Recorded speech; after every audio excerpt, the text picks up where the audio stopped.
Hey everybody, welcome back to another episode of Getting Out of the Machine. Today's episode is with copywriter Chris Haddad. He's corrected me on how to say his name, but I'm not sure I got that right. Anyway, there's going to be a little bit more of a content warning on this than I would normally give.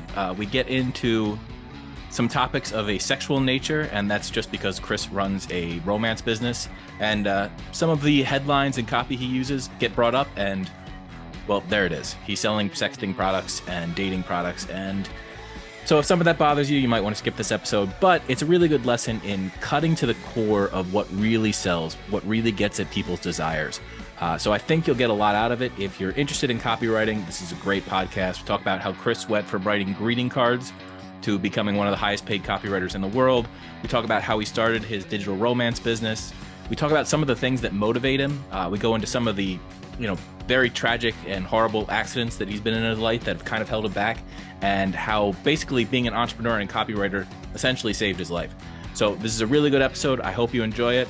My name is Henry Bingaman. You're listening to Getting Out of the Machine. Hey everybody, welcome back. This is going to be an exciting episode because there's a copywriter on that I've looked up to for a long time. He's one of the first people I saw in a video called, I think it was value-based copywriting. It's the first time I saw him in a long time. And he has a very different style of copywriting than I do. There's no one way to become a great copywriter. I'm a very research-based person. He's a very emotional story-based person. And we both had extremely successful careers. So Chris Haddad is the guest today. Chris, thanks for coming on, man. Hi, I'm very happy to be here. Thanks. I don't even know what else to say about it, but yeah, I do agree with you that like research is a thing that I tend to be kind of allergic to. So I somehow found a way to like create a career making lots of money as a copywriter, despite hating doing research, which isn't so bad. Yeah, I don't know. Everybody does their own different types of research. Like I think just knowing a customer is a type of research, right? And absolutely. That's one of the things you've done really well is you tap into that emotional core of whatever the product you're selling is. You go right for the heart of it. Mm-hmm.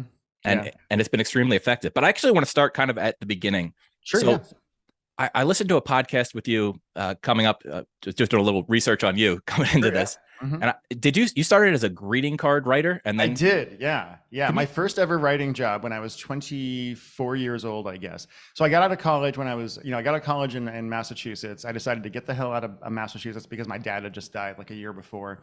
Just wanted to get the hell out of the state. Went to Los Angeles for a couple of years, tried to do the whole like TV writing thing. I have a whole bunch of stupid stories about famous people and things like that, like Hillary Swank threatening to hit me with a frying pan because of her parrot and shit like that. True story. It's a good one. And then I moved to Seattle and I was just unemployed for like 3 years, basically, just doing random ass temp jobs, thinking I was never going to make any money at all. And then I got this job writing greeting cards. And I always say the people who hired me, Pat and... what was her name? What was her husband's name? Patty, whatever else. Either way, they treated their employees like they were their children, but not like children they liked. It was just like this really horrible, like everything I knew about how to manage and run a business, I learned by doing the opposite of these people. But I wrote greeting cards for like 9 months, writing just a bunch of random ass stupid greeting cards. And then one morning I came in and they laid me off and I went out to the parking lot and sat in my car and cried. Because I was just like, Jesus Christ, I'm 24, 25 years old, cannot get a job. My brother's off in New York City making, good money, a couple $100,000 a year, whatever it was, and had kind of just like a breakdown about it. And then I found a career counselor who told me about this copywriting thing. And that was kind of the very beginning of my slow transition to the direct response world.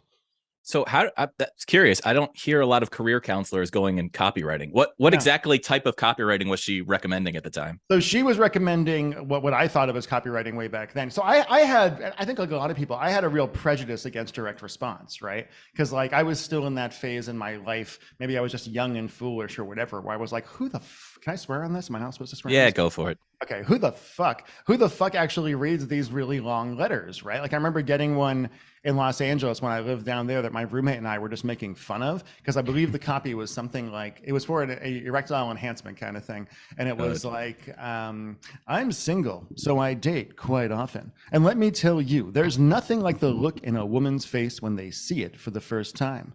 A look of appreciation, a look of anticipation, a look even of fear. And I was like, that is some of the best. Like to this day, I really wish I knew who had written that letter because I just think it's freaking awesome copy. But yeah, anyway, she basically was like, I went in there and she was asking me like, what's as big as you can dream, right? 5 years from now, what's as big as you can dream? And my answer was, if I could just make 45 grand as a writer a year, that would be like blow my mind if it was actually possible. Because I didn't have any I didn't know any people that made a living, and certainly not a good living as a writer. That was like this impossible concept to me, the way I grew up. But she was introducing me to like writing brochures and doing I wrote some like short videos announcing Windows, whatever it was, 2000 something, whatever it was, and a bunch of other crap. In my first year as a copywriter, officially as a copywriter, I grossed, I think, $12,000. Yeah, that doesn't sound that unusual. Yeah. I got into copywriting because I was a flight attendant. That was my first job out of college. Wow, because crazy. Yeah, I got a degree in fiction writing, which doesn't really. There's not companies lined up outside your door going, Very useful stuff though. My degree was in like television and film stuff, right? Which is a similar kind of thing, learning storytelling, learning structure, learning all of that stuff that I think is really useful as a copywriter, actually. Yeah, the best part of the fiction writing degree was having a bunch of 19, 20, 21-year-olds just tear apart your writing and have to learn to sit there with the critique and not get super offended and just go back and make it better. I mean, that actually has been a great skill, taking feedback.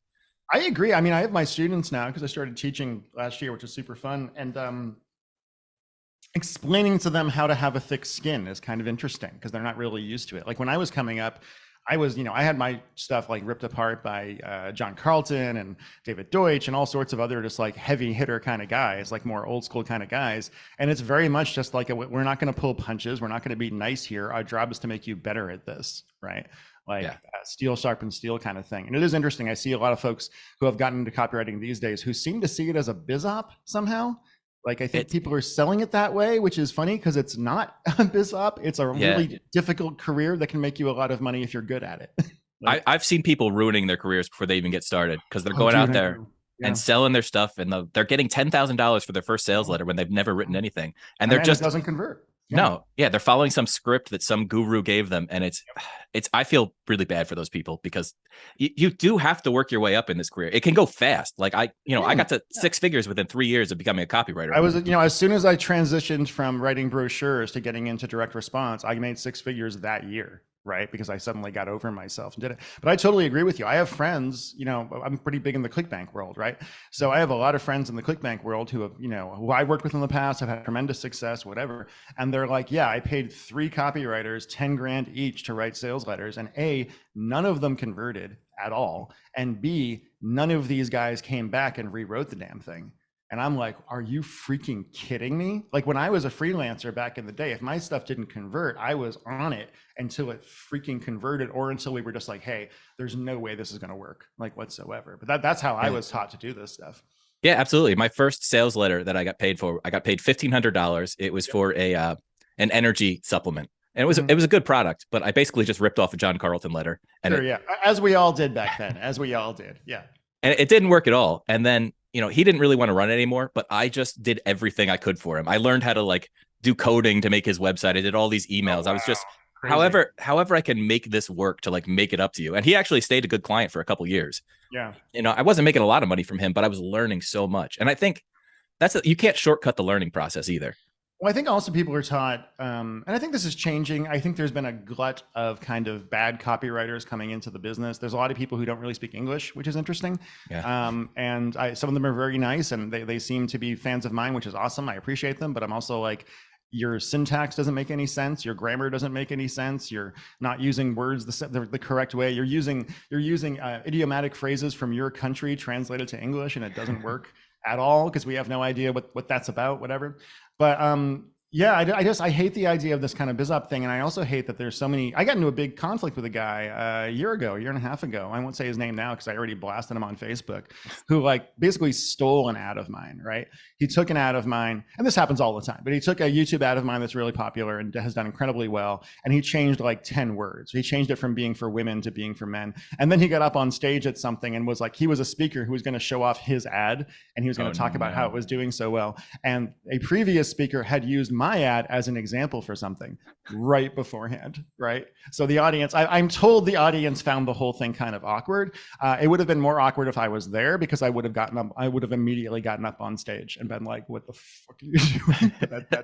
That's okay. But I do think a lot of people are being taught, they honestly think that copywriting is just copywriting. Like, go find a letter that works and do the minimal amount of changes that you possibly can, and then give it to somebody else and sell it. And that is not copywriting. That is stealing, people. That is stealing. And there's a reason that I go nuclear on people when I found out they steal from me, because it's the only way I found to like tamp it down a little bit. Yeah. Because they need to know. But it's also, it's honestly career suicide. It is at like basically all of your copy off of ripping other people off and charging money and not getting results combined are like, you're done before you even started. Why are you even bothering? Yeah, people, there's courses out there that teach swiping. Yeah. So actually, not the way I learned what swiping was. Yeah, swiping. One of the things I did when I was coming up, I had some really good mentors, but when I took all the best when I was trying to get into financial, because financial is where I really kind of made my name. Tough. That's a niche I always avoided because I just don't find it interesting, so I don't want to kind of. Well, and you have to do research. There's no way around it. There's no way. Yeah, there's no way. It just doesn't fit for you. But I took the top 5 letters that were out there, and they were I think they'd started to do VSLs, but it was still more sales letters. And I just broke them down, and I was like, all right, what are the elements in here? And then I compared all the different 5 letters, and it's like, oh, they all have these elements. And that's kind of, I built my own, not exactly templates, but formats based on that. But really you're analyzing structure. You're learning, like, that's the main thing. When people are looking at my stuff, I'm like, listen, don't steal the words. Why am I saying things the way I am? Why am I saying them where they are? And so many people, my favorite example of somebody not understanding swiping, and we all do this, right? The John Carlton one-legged golfer letter, one of the most popular, famous letters of all time, right? We've all swiped it in one way or another over time. But one of my favorites that John talks about, or maybe it was Paris Lampropoulos, I think, talked about it in a speech I saw him give recently. And he was talking about how there's the one-legged golfer whose triple coil swing, explodes the ball down the whatever. And he saw a letter from somebody who submitted it that was like, the one-armed accountant who blah, blah, blah. And it's like, no, you're fundamentally misunderstanding what makes this letter actually work. Yeah. Right? Missing limbs is not the sales point. No, it's the fact that it's like, hey, this guy shouldn't be able to play golf at all, but he's doing a lot better at it. Maybe if you had like I don't even know, accountant with a head injury discovers amazing thing might actually work. But I love when people just fundamentally don't get it, and then they submit their stuff and it bombs anyway. And they're like, I don't understand. I'm like, you have to learn the actual structure and why things work, not just steal the words. It'll never get you where you want to go. Yeah, I think people try to get too much from online courses instead of. So sounds like you had John Carlton and David as mentors. How did that happen? David was more. David was a later thing. So my first real mentor was Harlan Kilstein, and I met him at Value-Based Copywriting. He ran this thing called Value-Based Copywriting in Las Vegas. I think I made like 70 grand 1 year gross as a copywriter in Seattle doing what I was doing. And I was like, oh my God, I have some money. That was like a huge thing for me. Amazing. And so I went down to Las Vegas and I went to Harlan's thing, and he convinced me to join his monthly group for like $1,000 a month, which was an insane amount of money for me at the time. But Harlan just kicked my ass. And I always say, like, Harlan didn't teach me how to write, but he did teach me how to get paid, right? He taught me how to hustle. He taught me how to, how do you actually get clients in the first place? And he introduced me to the people that taught me how to write, who were, John Carlton, Carl, I know that, I'm forgetting Garfinkel. There you go. David Garfinkel, good friend of mine, old mentor of mine, known the guy forever. Anyway, so those were kind of my, Garfinkel, I went under his wing for a while, got introduced to Carlton, looked at a lot of his stuff. He ripped some of my stuff apart.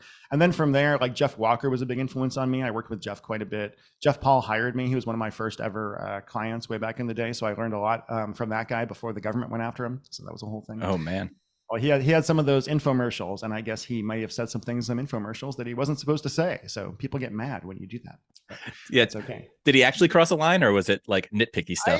I'm trying to remember honestly, but I'm sure he wasn't buttoning things up he was making some pretty big claims about what you can do in his awesome infomercials with him surrounded by models by the pool and all that kind of stuff. While he's like a middle-aged white dude, it was kind of great. I'm not really entirely sure, but I think there is a thing like compliance is a thing, man. Like you never want to piss the government off. As soon as they start looking at you, you've already lost, generally speaking. So yeah, it's annoying, but the annoying parts aren't the like fake testimonials when they go out. Like there was a guy that just got busted. I forget his name, but he was some MAGA type dude, and he was importing shirts from China and replacing the made in China with made in America and selling them. And he just got Wow. Yeah, America First, like print it on it, and then he'd pull off the Chinese label and put on a Made in America. Yeah, it's pretty bad. Oh, that says so much about the mindset of some of the extreme MAGA people right there, man. It's all over the place right there. But that's a And whole other thing. they just Yeah, don't care. just don't. It's just It's the not image. about truth. It's not about values. It's just about can I get mine? But that's what they get from their dear cult leader. That's what he teaches them. So whatever. Yeah, Yeah. I don't think many people on this list are fans of his. So Oh, good, because I'm certainly not. um, I like conservatives just fine. I just don't like that guy. yeah, So, yeah. the parts where the like FTC comes after people that I don't like are when you're making true claims on health supplements. Now, health supplements have their own issue. It's a whole thing, man. It's a Wild West kind of thing. You got to be careful. You got to be lawyered up and know what you're doing. Well, and one of my first health clients, and I haven't worked with them in a long, like, well over a decade, but they asked me what ingredients they should put in a supplement to sell it, and I'm like, dude, this is not how this is supposed to work. But Yeah, I've had the opposite experience too, like Mark Stockman and Jeff Radich at Natural Health Sherpa, Metabolic Living now. Yeah, old friends of mine from way back when. Yeah. Yeah, they spend months, years researching their products. They had when I was writing copy for them, they had a scientific review on the actual claims I was making to make sure it lined up with the research I was citing. Wow. So, like, That's awesome. there are people that take it seriously and do it right. But Yeah. I don't know. Direct response tends to attract the best and the worst of humanity. It really does. And I was actually talking to a friend of mine the other day about dealing with a sociopath who we met, who I'm pretty sure is just a legit sociopath, who were just like, oh, I forgot those are all over this business. Like it's a very attractive thing to people with no ethics and no empathy, right? Yeah, there's a lot of money on the line, and There really is. Yeah. it's easy to get and disappear, especially on the internet. Yep. It really is. But yeah, all right. So let's talk about your career, because Huh? you became like this really famous, well-known copywriter pretty quickly in your career. I mean, you work for a few years and then you become this big thing. So what was that experience like, going from like crying in your car after getting fired for greeting cards to becoming like well-known and respected? Just the emotional journey, because it's hard to handle. It was a lot. Yeah. Yeah, it was a lot. So the short version of it is I went from making no money at all and having no self-esteem in my mid-20s. And then I did like the random bullshit copywriting thing for like brochures for a few years, made like no money. Then I all of a sudden was making six figures as a direct response copywriter. And that was a major mindfuck, right? For me, that transition, just being able to make any money at all was amazing. And then I was making more than most of my friends all of a sudden. Like people I knew who worked at Microsoft, who had always kind of looked at me as like, oh man, that's Chris, he can never get it together. So that was a big thing. And I think that hit I'm bipolar, right? I have bipolar too. I didn't know that at the time, right? So that success triggered a lot of hypomania kind of stuff in me and a lot of narcissism in me, because that's a big part of bipolar. So I became very, very full of myself, as most people do when they first start making money. So I did that for a few years, did the freelance thing, was making, 20 grand a month, which was an insane amount of money for me at the time. I was like, this is great. And then I wrote a letter for Alan Sultanic and Jay Diebold called Mobile Money Machines. And that one they paid me 25 grand for, which was great. Wrote it in 4 hours, right, overnight, because I'm a very fast writer. And it did really well. They made like $10 million in sales on it. And I talked to Jay at one point and I was like, dude, how's the letter doing? He said, it's crushing you, dude. I'm like, cool. So I said, send me a bonus. He sent me 5 grand. And I was like, it's good money. I mean, it's $5,000. That's a lot of money, but that was what kind of broke me a little bit, as far as being like, this whole freelancing forever thing is not a great idea. And so that's when I started doing my own products, and really like being a big deal copywriter, being well known as a copywriter was one thing, but then I went on Rachel Ray as my alter ego, Michael Fiore, for my relationship advice stuff, right? And like that got around in a way, and that made me kind of a legend in the business in a way that even just the copy stuff wouldn't. And then all of a sudden I built an 8-figure business in the relationship advice niche and was making a couple million a year myself. And it fucks with you, dude. Like it really, really fucks with you. I definitely became an obnoxious dick about it for quite a while, because I had no self-esteem, right? I always say, the more somebody brags about something, the less they believe it, right? If somebody's constantly telling you how tough they are, they're a cream puff, whatever. So I was always talking about how great I was, because I hated myself. I fundamentally hated myself. My personal life was horrible. And like I had a wife who didn't like me, all sorts of other kind of things, but I had my career and I had my business, and that was doing well. And so I attached all of my self-worth to that, basically, which was a very, very unhealthy thing. You also run into issues in that niche at that time.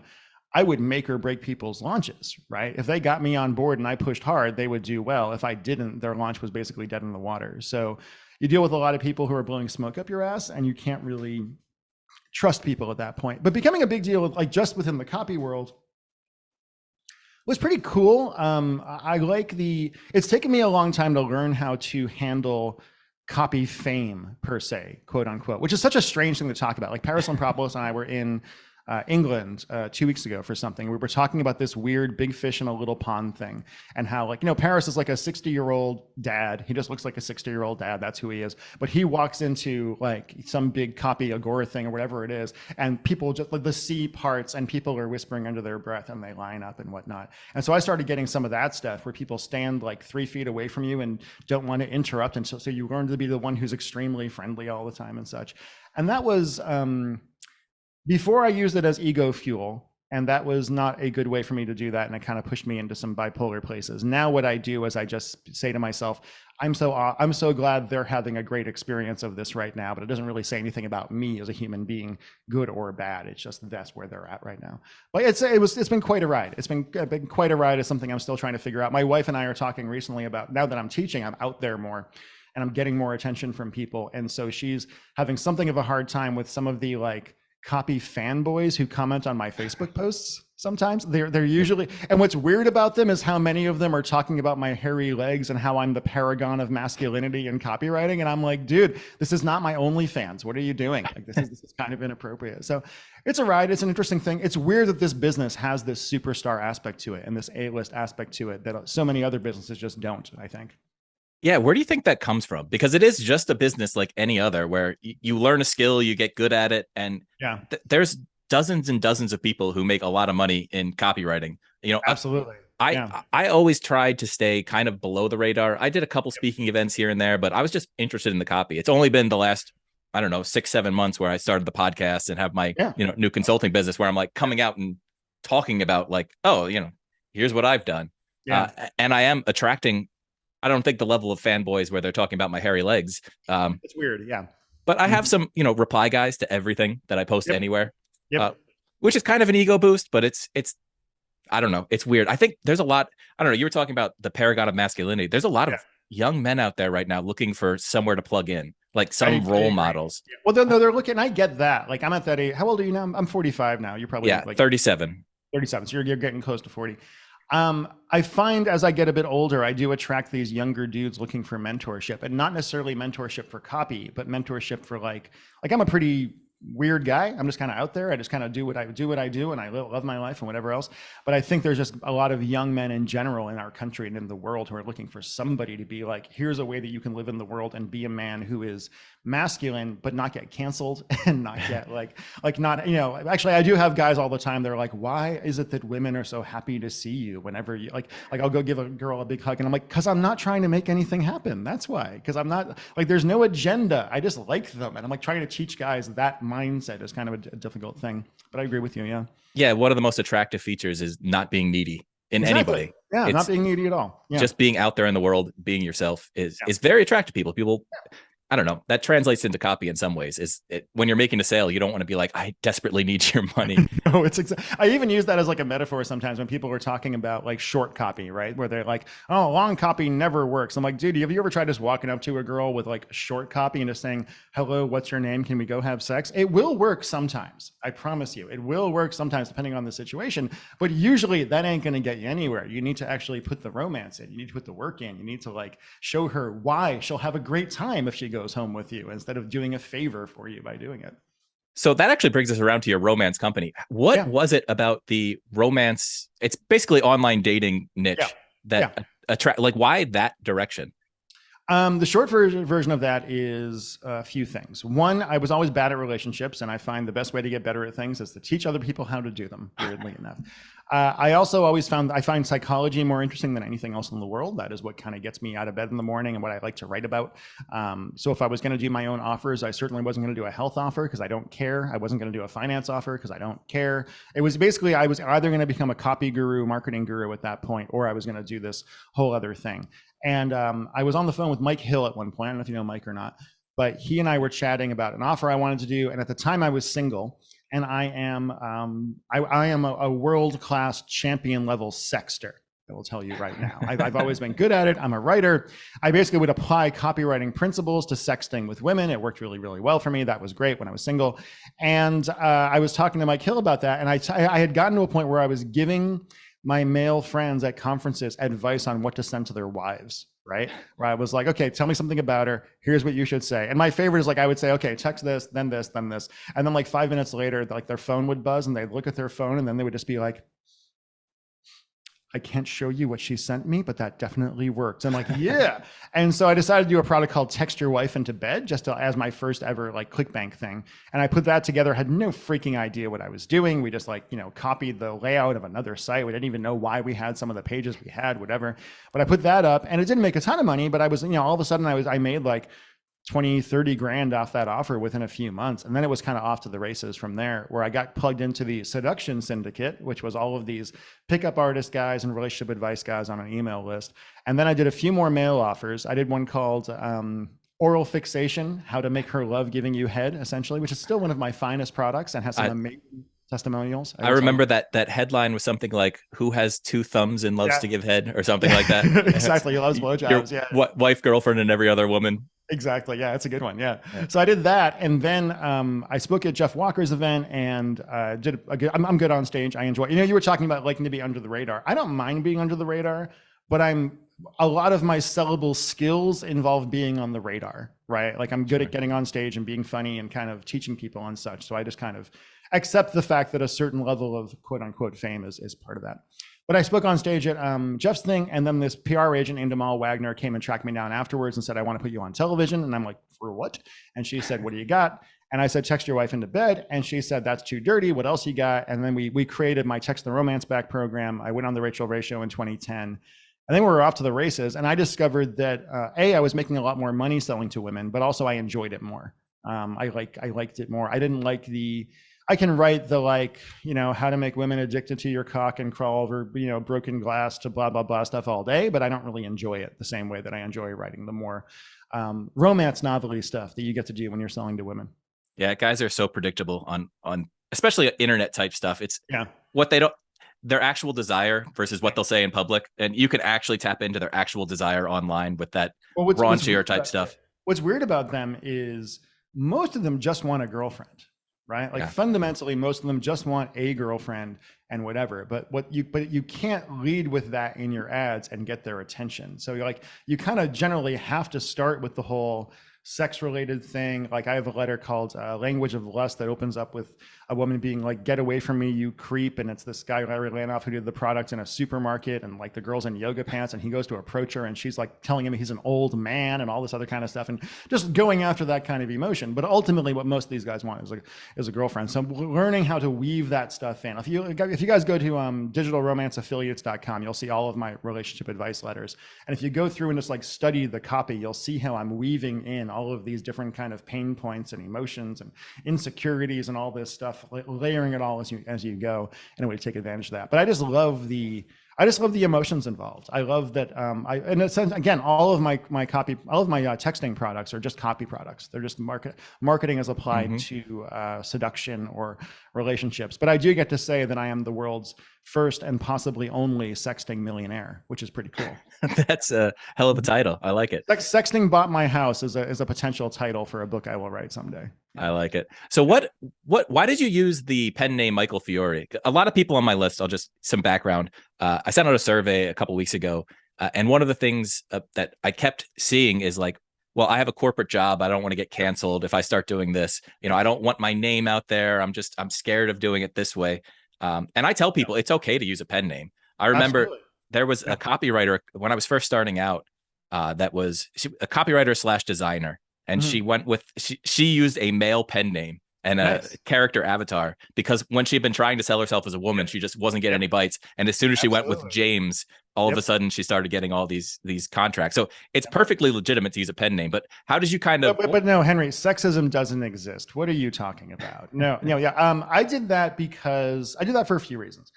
One is that Chris Haddad or however you want to say it, people say it in a bunch of different ways. Siri says it in a way I've never heard before, which is Haddad, which nobody ever says. Haddad is the way it's never really done, but Siri likes that. The short version is I was always already known as a copywriter, and so I didn't love the idea of putting out products as Chris Haddad and having people search for me and see all my copy stuff when they're looking for relationship advice stuff. That might be a little bit weird. Also, Haddad's just not a very romantic name. You know, it's Lebanese, and there are people out there who don't like Middle Eastern people in our country. It's a weird thing, I know, but I just didn't think it was a very romantic name, so I used my middle name, which is Michael, and my mom's maiden name, which is Fiore. The biggest thing about it, though, I'm so glad I did that. Like Ryan Dice and I have talked about this before, and he says that he wishes he had used the pseudonym when he got into like teaching marketing stuff because he really disliked the invasion of privacy and that aspect. Having the Michael Fiore thing was really useful because, you know, he got quote unquote famous. Like he would get recognized out in public sometimes. And I talk about him and not me on purpose, right? Because like all of a sudden you're getting a ton of attention.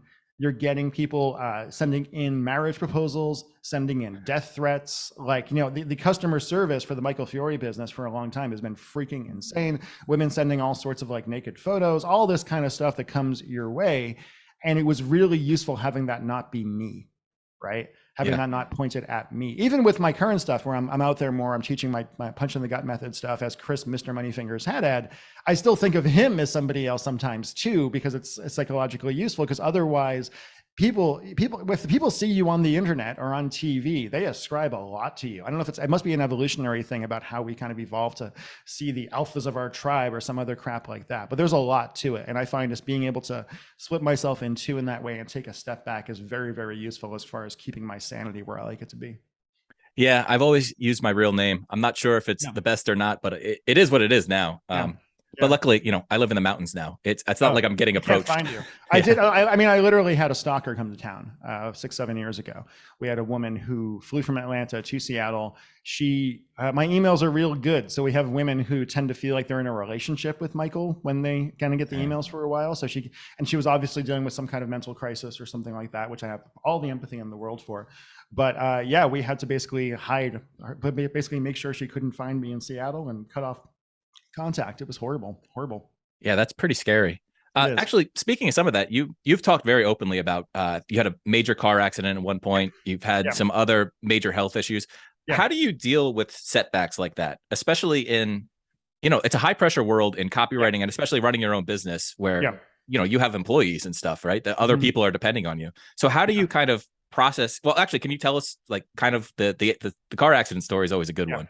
Oh yeah, it's a great one. So the car accident story is that you can actually hear another version of this if you go to my thepigmethod.com site, because we have it as part of a video. But the short version is I was just started as a copywriter. I was wearing a suit. I went to a meeting on Mercer Island here in Seattle with this guy, Chuck Malin, had my first meeting. We talked about me maybe making $1,000 on an offer or something we were doing. It wasn't even an offer. It was just some random, like, you know, branding related thing. And I get in my car. And at the time I was unmedicated for anything, right? So I have bipolar, I have, ADHD, who knows, probably even more stuff that's in there that we don't even really know about. I thought I didn't exist for a while. That was really, really interesting. Let me tell you. But either way, I get in my car and I'm merging into the Mercer Island tunnel, and my head is in my brain at that point in my life. It was just chaos and thunder in my skull at all times, right? Just like swirling thoughts, recriminating thoughts, just like stuck on things. It was chaos and horrible. And I think back on it now and it just makes my arm hair stand on end. But the short version is I didn't look. I didn't pay attention. I just merged right into a semi truck. Like I'm just driving my car. I'm listening to NPR, whatever it was. And all of a sudden the car starts to shake. And I've got my hands on the steering wheel and I'm like, I white knuckle the steering wheel and I'm just out of control, right? All of a sudden I'm just being like pulled along by an unseen force. I have no idea what's going on. I actually felt myself regress to being like 5 years old when you're in that level of powerlessness. Like you just want your mom more than anything else. Yeah. And the car spun around 360 degrees. And all of a sudden there's a concrete wall in front of me and I'm standing up on the brake, which is what really caused all the problems. Like I'm standing up on the brake trying to stop the car. If I had just gone limp like a drunk person, I probably would have been relatively fine, but that's always the way. And I hit a concrete wall at maybe 45 or 50. And here's the thing about concrete. Concrete don't give. Like there's no, like you can hit concrete as hard as you want and it will hit you back just as hard. There is no give. Like I would have been better off going like, you know, head first into a Porsche or something like that. It would have been less of an impact in a lot of ways. So the airbag goes off. I bounced off the airbag, all that stuff. My computer went flying through the window because it was in the back seat and I just kind of went there. And I basically twisted myself like a balloon animal. Essentially all of that force, several tons of force, went up my right leg and twisted it so my right hip was basically behind my left hip instead of next to it. And I was 26 at the time, and it destroyed my body, destroyed my life. I had Matt Buckenstead, I can't even say his name, on my podcast coming up next week, actually, as we're recording this.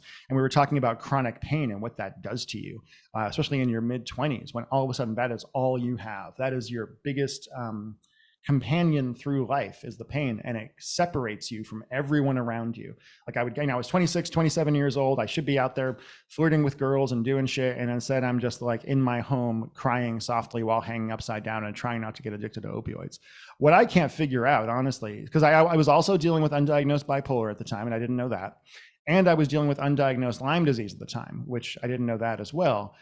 And so I was actually quite sick. All through my 20s, I had like gray skin, and I would have like white on my tongue and all this other kind of stuff. And I was just like, I had no idea what was going on, whatever. So I was in a really bad place. And I have I don't know how I managed to get where I've gotten in my career while dealing with all that, because I built my entire copywriting reputation and career while I was crippled, essentially, right? Like you can talk to people who I've known in this business for a long time, and they'll talk about me laying down in the back of the room at conferences, or I would bring one of those giant inflatable balls with me, and I would just inflate that so I could bounce up and down in the back. But it really, really screwed me up. I am still, to this day, I spend many hours a day grinding away at my hip, trying to fix myself, doing tons of yoga. You wouldn't know if you looked at me now. I seem like a very physically capable person, but internally it's still a lot of physical pain and whatnot. But I would get on airplanes and want to cry the entire time, and have to pop a Vicodin to get on an airplane, etc. I am a very tenacious person. That has made me a very tenacious person, and that's how I tend to get through things in life. Is I just kind of put my head down and get through them. Because the way I grew up and the way my brain got set was like, nobody's going to help you, so you better help yourself, which is the thing that I've had to work on letting go of to a certain degree as I've gotten older. It actually made having employees at first very, very difficult, right? Because I was not able to just be like, oh, you're handling this for me. And I was kind of micromanaging and all that stuff. But to your point, as far as how I managed to do this, I managed to find people that could run the business for me. Because I have a speech called "If I Wasn't Rich, I'd Be Dead." You can find it on my Facebook and some other places, from Copy Accelerator. And I talk about that. And the truth is, if I didn't have my business running, and if my business, even when I wasn't really active in it, I would still make at least $500,000 a year off that business. And that's what gave me the money and the support to be able to get healthy. Otherwise, I'd be dead in a ditch or in my mom's basement right now, I guarantee you, or in a mental asylum, quite honestly. Hey, sorry to cut in here. I wanted to tell you about something that I'm giving away for free that could really help you if you're interested in copywriting at all. And that is a promo breakdown I did with A-list copywriter Marcella Allison. She was actually selling this for $695 at one point, but you can get it for free if you go to henrybing.co/breakdown. It talks about a lot of the biggest secrets that I use to take a ordinary idea and make it a lot bigger. I talk about the concept of entertainment in copy, how to use that to keep people engaged. Talk about transmutation, which is how to take an ordinary product and turn it into something that's even bigger. Overall, there's 5 big secrets. There's the Q&A. This is almost 3 hours of recordings. Marcella saves everything, so she went back and found a lot of it. Anyway, it's a really great training. Like I said, it used to be $695. You can get it for free right now if you go to henrybing.co/breakdown. All right, let's get back to Chris. The podcast is called Getting Out of the Machine, and a lot of it I focus on is getting the money, because it does allow you to do things that you otherwise wouldn't be able to do. Money is freedom in a lot of ways. And I mean, I don't know. I've had a couple bad years during the pandemic. I don't know how I would have really, survive a divorce, move out. It's this stuff that if you don't... Yeah. If you don't have the money, you're really in a bad position, which is, copywriting is a great skill for getting money. But, I think copywriting is great. Copywriting is great because I think both you and I, we're both at a high enough level. I know, and if we both went broke tomorrow, make a few phone calls, I can get an offer going. I can get a partnership deal on an offer with somebody I know knows how to run one and get some money kind of going in from there. And that's freaking awesome. But also just having some security, having your fuck you money. It doesn't even need to be that much, but just enough to cover at least like 6 months of your expenses. I remember back when I was in my 20s living paycheck to paycheck. And I know that 99.9% of people in America live that way. Even rich people I know, quote unquote, rich people I know, are living paycheck to paycheck. For me, I think because of my car wreck and my mental health issues and whatever, I don't see money as something to spend. I see it as something to save. And for me, money is safety, right? Money is just like, hey, though I think you all know it's a crazy world, right? Like the world is crazy, and I think it's just going to get worse as time goes on. Like I don't see how things get fundamentally better. So to me, like it's just it's an insulation layer for you to be able to actually survive and for your family to survive. It sucks being poor in America, man. It sucks being poor anywhere, really. Yeah. Yeah, it's a grind, and it can really wear out your mental health, which is, you got to start doing this as soon as you can. There's you really don't have time to waste. So a lot of the things that actually, really quick, let me just say to that point, my biggest regret throughout my entire career is waiting 3 years too long for everything, right? Once I became a quote unquote copywriter for like writing brochures, I waited 3 years before getting into direct response. I would have made so much more money and been happier if I didn't do that. Then I was a freelancer for I think about 5 years, and 2 years in, I could have started my own offers. I could have started my own business, and I didn't. And that's all the way down the line. That's my regret, was just not believing in myself enough to just take that leap earlier. Yeah, I think, early on in my career, I've been afraid of a lot of moving forward a lot of times. Yeah. The only thing that like really pushed me forward is I was more afraid of being broke and feeling like a nobody, and, just, I don't know, being trapped in the, I didn't grow up like dirt poor, but we were in inner city and there was poverty all around. The only reason I didn't know I was fairly poor is because everybody around me was broke. Right. But just, I don't know, it's either ego or something else, but I couldn't imagine myself being a nobody, which is the only thing that I think it's the chip on the shoulder thing. I was talking to David Deutsch about this and Brian Kurtz about this not that long ago. I think, like, for me at least, I needed to prove something, right? I had a desperate need to have something in my life that I felt good about, that I was good at, that people would look up to me at or whatever. And that chip on my shoulder is what drove me. I also think there's something interesting where, like, I talk to people who are trying to become copywriters who have spouses who can afford to pay the bills. And I think it's both an advantage and a horrible disadvantage at the same time, right? Because when I was getting going, the ships have already been burned behind me. I have no choice. Like, I've been fired from every job I ever had. I can't do it. My brain won't let me sit still all day in a thing. And I had to make this work. And that's why it worked for me. I think if I had had a cushion, I don't know what would have happened. It's weird to have the ability to fail. It's not weird. It's what most people live with. But, you and I, it sounds like we both, I ran up $25,000 worth of credit card debt my first year as a copywriter because I made 25,000, but you need that to live on. And I thought I could just something. Yeah. I was 22, 23 years old, and I thought credit cards were, whatever. This is free money. But to your point, I wish I'd gotten started when I was 22 or 23 years old. Like, that would have been great for me, but I waited a little bit longer. Yeah. Yeah. It was entirely because I didn't believe in myself. Fundamentally for me, I've always been a writer, but I did not believe in myself as a writer able to make any money. Right. And so getting to a point in my life where people look up to me as a writer and tell me I'm very, very good at it and things like that is a pretty gratifying thing. But I never, growing up in Massachusetts, and you're in Pennsylvania, right, it's probably similar. Like, nobody makes money a living as a writer. I will say I had a really funny bit happen a couple of years ago. I was at a friend's house. I know his girlfriend better than I know him, but whatever. And this guy who works in tech is talking, right? And he's just talking about like making money in tech. And he's like, yeah, or you could be like a writer or something and be broke. I'm like, yeah, actually I'm a writer and I make more than you do, dude. Like, just so you know, it did a great job of shutting him down. I was quite happy about it. I was at an event it was a bunch of successful people, but they were in tech and accounting, and like they had their own small like car dealerships and stuff. Sure. Yeah. And they'd ask what I do. And I was like, yeah, it's copywriting. And then everybody's like, what? I don't even know. Like, are you a lawyer? Like copywriting things? Yeah, like, totally, all the time. Yeah. You have to explain it. Or they them. think you're like an ad agency writer making 95 grand a year and just like busting out, slogans for cars and stuff like that. Yeah. Yeah. And those, even on those salaries, the 95,000, you're living in New York or Chicago. Like that. It's going nowhere. I live in Seattle, so my numbers are probably altered a bit for most people, right? Seattle's a tremendously expensive city at this point. But yeah, here's a question for you. I don't get it anymore as much, but if your regular world friends know you're a writer, do you regularly get people asking you to quote unquote, take a look at their thing that they wrote? Is that a thing that happens to you much? If they have a business. Yeah. It's okay, cool. It's not so much. Well, I don't know. I've had people they're applying for a job and they want me to look at their resume or something. I'm like, that's not exactly what I do. I can look at your cover letter if you want, but But it's funny. I've had like this random friends be like, "Hey, I'm like," and they're they're like 38, never written a thing in their life before, and they're like, "Oh, I'm writing a fiction book and I'm going to get it published. Can you take a look?" And you take a look, and of course it's awful, right? Just freaking awful. And it's not their fault. It's awful. I've been doing this professionally for almost 20 years now, right? It takes a lot of work to do it. But I always ask people, I'm like, "Which version of feedback do you want?" And they're like, "What do you mean?"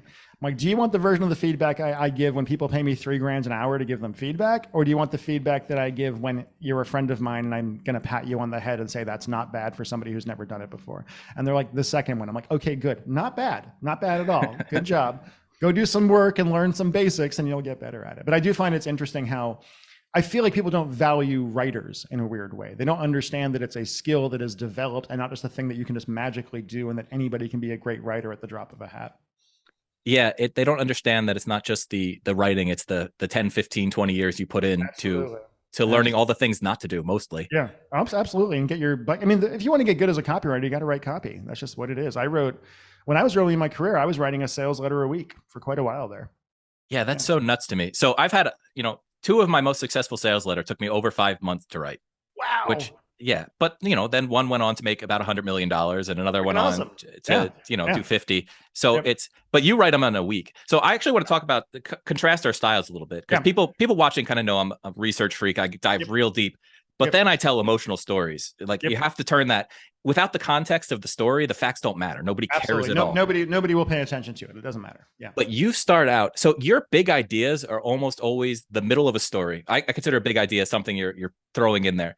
Your big idea is the emotional core of what would make that person buy. So, because I've heard you talk about this, I've heard other people talking about you. It's like, oh yeah, Chris just really goes for the punch in the gut, which is your whole method. That's my whole method at this point. Yeah. Which I named that because people were like, that's what you said. That's what you called it in a speech that you gave that's on YouTube 12 years ago. So that's what you got for all time now. I'm like, cool, I'll take it. No problem. Yeah. But how do you find the stories, that punch in the gut story, that is actually going to connect with the end result of like, oh, you need to buy this? Like, because I can tell a punch in the gut story that has no relation. Like I got stabbed in my eye with a fork when I was 8 years old.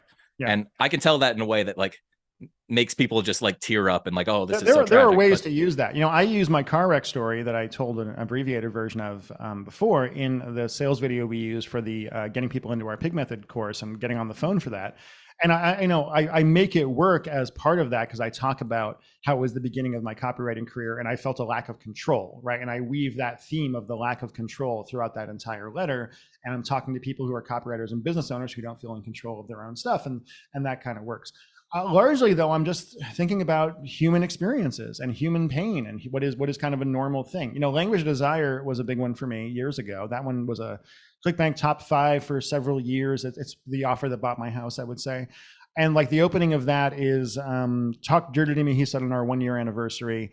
My blood froze. I felt anxiety, fear. My blood froze. We were, a tumbleweed rolled across the thing. But it's a woman in bed with her boyfriend, and he asks her to talk dirty, and she freezes up and says, like, your penis feels really good, I believe is the line. And then she wakes up in the middle of the night and she sees her boyfriend out in the living room masturbating, looking at porn while the porn star talks dirty to him, right? How did I get there? How did I figure out that was the thing? Well, I figured that out the thing by knowing women, right? Knowing a lot of women, having a lot of, like, really liking women. Most of my friends from up until the last 5-10 years were women, honestly. But it was like figuring out that I know that women are fundamentally insecure about being good in bed and want to be good in bed and are afraid that if they are not good in bed, that their boyfriend or their husband will go find somebody who is. That is a fundamental fear that is, you can see throughout all of history and all women ever, basically, right? So knowing that is where that kind of comes from, and just having to, I always tell people in my courses and such, like, you have everything you need to empathize very deeply with anybody you want inside of you. The question is if you're brave enough to do it, right?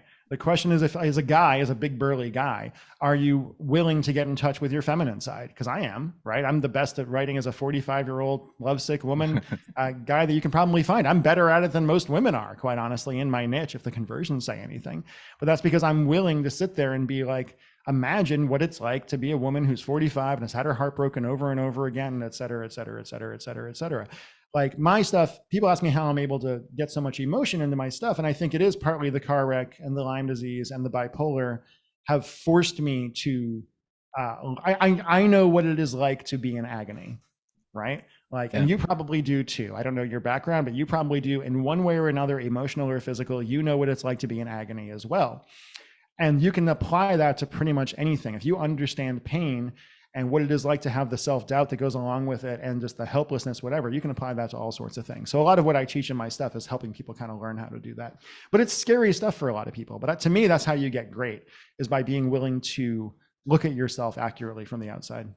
Yeah, I mean, I've been working with a coach for 4 years to actually get in touch with my emotions, which is Yeah, not. totally. It's a hard thing for most guys to do, It is. especially men. Women, to a certain extent, still struggle with it, but I Mhm. feel like it's a little more acceptable for them to express emotions than it is Yeah. for guys. So you have to kind of get over No, that. we're allowed to be mad, right? We're Yeah. always allowed to be mad. That is the emotion as men that we are socialized to be allowed to have. And I think it's getting better. I think people that are younger than you and I, they're more able to kind of express their emotions in a lot of ways because they've been socialized a little bit differently. But you are totally correct. In general, us boys are told, you know, when I was growing up, it was like, don't cry, like you're crying like a girl, don't be whatever else. And anything beyond being like a stoic, tough dude was poo-pooed and looked down upon. Yeah, I actually see that as kind of a boundaries issue. So our generation we have very strict boundaries where nothing gets in, nothing gets out.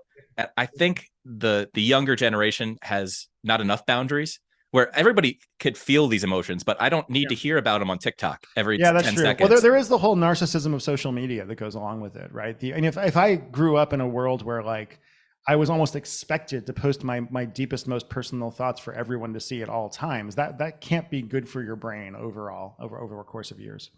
No, it's letting too much in. It's too hard on you emotionally. Eventually we're all gonna get to the same part of just falling apart and becoming drug addicted alcoholics if you don't develop some boundaries. Mental illness is on the rise around the world. I mean, I'm very open about mine for a reason, and that's because I get off and really enjoy when people write me on Facebook and say, hey, thank you for being so open about this stuff and willing to say, hey, you can still achieve success while dealing with this really tough stuff. But yeah, I agree with you. It's a tough time to be a human being. Yeah. I mean, I pour my emotions into emails sometimes. When I tell really personal stories, those are always the ones that get the best responses. Always. And the more, you know, people ask me what story should I tell in my sales letter? And I say, tell the story you're terrified to tell. Tell the one that you're just like, I do not want to tell this story. I always say too, people, and when they actually do it, right, and they tell the story, especially guys, and I'm like, and they get the response from people, and it is not a response of judgment ever, right? Ever. It's always a response of empathy and admiration. If you get up there and you are raw and you are willing to be vulnerable, especially as a big, strong dude, right? That is not weakness, that is strength. Vulnerability is strength. Ask any woman what the feelings that she gets when she sees a guy who's willing to get up there and be vulnerable. And it is not like disgust, I promise you, except for maybe one or two who are Nazis or something. Who knows? One of my best sales letters was it's by Jay Tita, is the expert. He's a fitness guy, and he looks like a linebacker. And it's selling to women going through menopause that are gaining weight. Oh, wow. Cool. And so the empathetic story that I weaved there was, so he had one client where, you know, he tells the story where she just breaks down crying in the middle of a, you know, exercise routine that he's been pushing her through for 2 weeks. And she's like, you don't understand. I'm not a man. This isn't working. That's great. And that is a great moment of crisis. Yeah. Just his like heartbreak at doing that. And then we tell the story of his mom, who's, that right there, right? Like that moment right there, that's what I'm looking for when I'm writing something. Like I would open the letter with that, right? That would be the first thing that people see, generally speaking. I would at least test having that be that, because it's such a human moment. It's such a moment of like her feeling weak and also him feeling like a guy who does not understand her pain in that moment. There's just so much going on there that like this works for me. That's exactly the kind of thing I'm looking for these kind of letters. Yeah, I did open the letter. Well, so it was a quiz funnel. So I opened the letter with, here's your results. And then we got right into that story. Absolutely. Yeah, which is great. Absolutely great. Because again, it's just so human. You can feel both her pain and you can feel the pain that he's feeling impotent basically to be able to help her. Yeah. So I want to switch to your copywriting course, the PIG method. Sure. Yeah, totally. Mm-hmm. You know, I'm starting to teach more and more people copy. I'm just curious, how is it you're connecting with students? Because I've seen some great testimonials. People seem to love your style. So what is it that you're doing? Yeah. What you're doing in that course, or I don't know, what do you call it? A coaching program, a course? What exactly? It's a coaching. It's a course with a coaching component to it, you know, as we think. So the short version is I launched it originally last year in December. Which is a weird time to launch a product, but I didn't get it done early enough. So it was going to be launched in December. And we did about 700 grand in sales 3 weeks before Christmas in the middle of a pandemic with no affiliates, no paid traffic, no email list, just using a Facebook group at a $6,000 price point. Right. So that was pretty cool. Yeah. I wanted to hit 1 million. I was mad about it at the time, but even I wasn't going to pull that off with like 1,500 people in a Facebook group. Yeah. So I put that out. It did really, really well. And then I wasn't sure if I was going to do it again or not. Quite honestly, with my health issues, I was reluctant to commit to things. too much because I was afraid if I was going to do it. And also I have other ways of making money, right? I have other businesses and stuff that I can do. But it turns out I really like teaching and I really like helping people. And it's nice to get paid $6,000 for something instead of, $37 and a relationship advice or whatever else. So I've been doing it more and more, and it's been freaking awesome. The course is all about emotion and storytelling, right? It's what I'm known for. And it's about me like downloading my brain as much as possible into my students' minds. Lana Sova, who's one of my students, maybe it was Valentina. Either way, one of my Eastern European female students was telling me that she gave me a testimonial that's like, I don't know how he did it, but he reprogrammed my brain. And I'm like, that's freaking awesome. But it's just about taking what I know how to do and giving it to the copywriting world, because I think I just have something very different than what most people teach. Yeah. So what level of copywriter? Is this for like somebody that's never heard of copy before coming in? Or is it- I would say generally no. I mean, I include my VSL workshop course in there, which is the first thing I ever did about 10 years ago. And that's like my version of like introduction to VSL writing kind of thing. So if you don't have any copy background, you can go through that and get it. But the PIG course itself is a bit more advanced, and it's just really focused on emotion and storytelling. That said, I've had people who are newbie copywriters go through it and get a tremendous amount of value through it. And they've told me they were really glad they discovered it early instead of later, because then they can take that stuff and apply it to everything else they're doing later. But it's really about learning how to see people and see the world, and then how to the exact structure I use for everything for my stories. If you look at my sales letters, you'll see the exact same structure for every story I tell. So how structured is your actual copy? Because I feel like I have structures that I use in a broad sense, but when I'm sitting down to write, I think it's probably internally, it's ingrained in my mind at this point. Unconscious competence, right? Unconscious competence at this point. Yeah, you got to get there. But so how much do you use like templates for your stories, or is it just at this point? I don't use templates anymore, but I've written. I mean, I have a few different letters of mine that I've kind of created templates out of over the years, right? So I have like Power for Home that I did for Chris Fox years ago. That was tremendously successful. Oh, that was the one where the little girl walks in the room and says, "Daddy, I'm cold." Yeah, Daddy, I'm cold. I remember seeing that line right there. Good punch in the gut right there for any man. I don't even have kids, and I'm like, Jesus, man. But yeah, I have a few basic different structures. And when I was early on in it, like you're analyzing other people's letters and you're going through copybooks and you're like, okay, what is price justification and where does that go? And then I have to have the bonuses and whatever else. Now I just more or less know what the structure is top to bottom, because I've done so many of them and I've gotten to unconscious competence at it. One of my favorite tricks, by the way, for my students is we have these calls every other Friday with them. And they'll like show me something. I'll be like, okay, write this instead. And then I'll just like speak copy to them, right? I'll like, and they're like, okay, cool. And they're like, hey, can you say that again? I'm like, no. I'm like, what do you mean? I'm like, I was not listening. I have no idea what I said right there. But it's just bored into my brain so deeply at this point after doing it for so long. Yeah, Jed Canty was so Mark Ford or Michael Masterson was my first business mentor. And then I got in with Jed Canty, and we'd sit on Skype for hours at a time. Yeah. And he'd just dictate the copy. So he'd read my copy and be like, oh, this is shit. This is shit. This is shit. And then he'd like, well, you should say something like, and then I'd be like, record, because it's going to be exactly what goes in this letter. Absolutely. Yeah. I've had one kind of funny thing. I have consulting gigs I do with people sometimes for $3,000 an hour. We get on and do whatever. And I have one guy who's come back to me for years and years. And at one point he shows me something and I'm like, man, this is really good, dude. And he's like, this is way better than anything I normally see from him. He's like, yeah, you wrote that. I'm like, fuck, I feel like an asshole now, because he had just taken what I had said on our last call and put it in there. Yeah, I mean, that's the way you learn, though. Like, I learned by watching other people rewrite my stuff. Like, absolutely. And people are paying me for it. They can totally take whatever I tell them and use it however they want. Yeah, absolutely. All right, we're coming up on an hour. Where can people go to find you if they want to get in the Pig Method, or go to thepigmethod.com. Thepigmethod.com. You go there. There's an opt-in and a video, and you can learn all about the program and see if it's for you or not. We're taking new people in right now. We have a lot of copywriters, obviously. We have an increasing number of like offer owners, business owners who want to learn more than how to write VSLs, how to tell their story in their business and how to like communicate more with that kind of stuff. We have some media buyers, et cetera. I also have my own show that I will most likely invite you on in the not distant future. So if you go to thechrishaddad.show.com, Chris is how it goes, and then HADDAD, or if you go to Facebook /Chris.Haddad, that's me as well. You can find me. I don't really do other social media, but on Facebook, I post funny and sometimes profane things. I would actually recommend, so for the business owners on the list, if you're hiring copywriters and you've never taken a copywriter course or really sat down and tried to understand the copy, you're going to hire the wrong people. You're not going to know what's at least you might not become. You have to know what good is, right? You have to know what good is. You have to know what could work. not that you're going to be the best copywriter, but you have to know that, oh, this could work. This structure makes sense. This, he's got all the basic elements. So I would encourage people. You have to move past where most people are when they're new or when they're like vendors who don't understand copy is they're focused on what they like, right?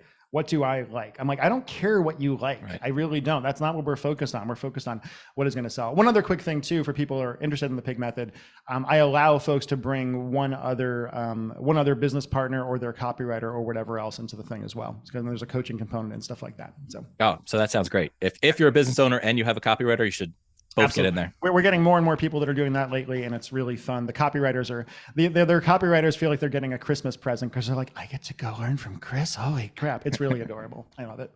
Yeah, but the podcast is fun too. And that's mostly what I'm focused on right now. I'm also doing some of my Michael Fiore stuff, but I'm really just enjoying teaching. And it's very gratifying seeing students crest that 6-figure mark, and start to actually believe in themselves a little bit and be like, yes, you can do this. You just have to do the freaking work. All right. Well, with that, I really appreciate you coming on, man. This was a lot of fun. Absolutely. It's been fun. Yeah. Good times. And we'll catch up again sometime. Okay. Yeah. I'll have you on my show. Mm-hmm. Great. All right. So that's our episode for this week. I really enjoyed the conversation with Chris. I'm looking forward to going on his podcast. If you like this conversation, if you like this content that I'm putting out, it would really help me if you like, rate, subscribe, do all that great stuff. Help spread the word. Anything we can do for the algorithms to pump this up, really appreciate it. And I will be back with you next week with another great episode.